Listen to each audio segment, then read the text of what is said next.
సంవత్సరాల తరబడి ఎన్ని మందులు వాడినా మీ మోకాల నొప్పులు తగ్గట్లేదా? ప్రాణ పెయిన్ క్లినిక్ లో అత్యాధునిక చికిత్స. బ్రేకింగ్ న్యూస్ చూస్తున్నాం. ఆంధ్రప్రదేశ్ లో పెన్షన్దారులకు అలర్ట్. మే జూన్ పెన్షన్ గురించి అప్డేట్ వచ్చేసింది. ఆ 2 నెలలకు సంబంధించి పెన్షన్ డీబీటీ ద్వారా పెన్షన్దారులకు బ్యాంక్ ఖాతాల్లో జమ చేస్తారు. మే జూన్ 1వ తేదీ నుంచి పెన్షన్ జమ అవుతుంది. బ్యాంక్ ఖాతాలు లేని వాళ్ళకి ఇంటికొచ్చే పెన్షన్స్ అందిస్తారు. ఎవరికి బ్యాంక్ ఖాతాలో పడుతుంది, ఎవరికి బ్యాంక్ ఖాతాలో పడదు అన్న విషయాన్ని ఒక రోజు ముందే అంటే మంగళవారం నాడే లబ్ధిదారులకు సిబ్బంది వచ్చి తెలియజేస్తారు.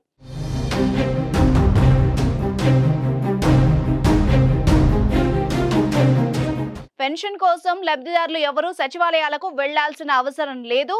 ఎండలు తీవ్రంగా ఉండడం వల్లే పెన్షన్దారులు ఇబ్బందులు పడకూడదన్న ఈ ఉద్దేశంతోనే ఈ నిర్ణయం తీసుకున్నారు.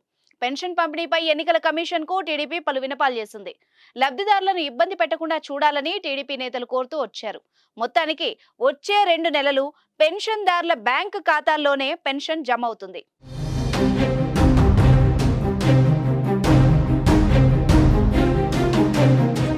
సుమన్ టీవీలో మీ పర్సనల్ అండ్ బిజినెస్ ప్రమోషన్స్ కోసం కింది నెంబర్కి కాంటాక్ట్ చేయండి.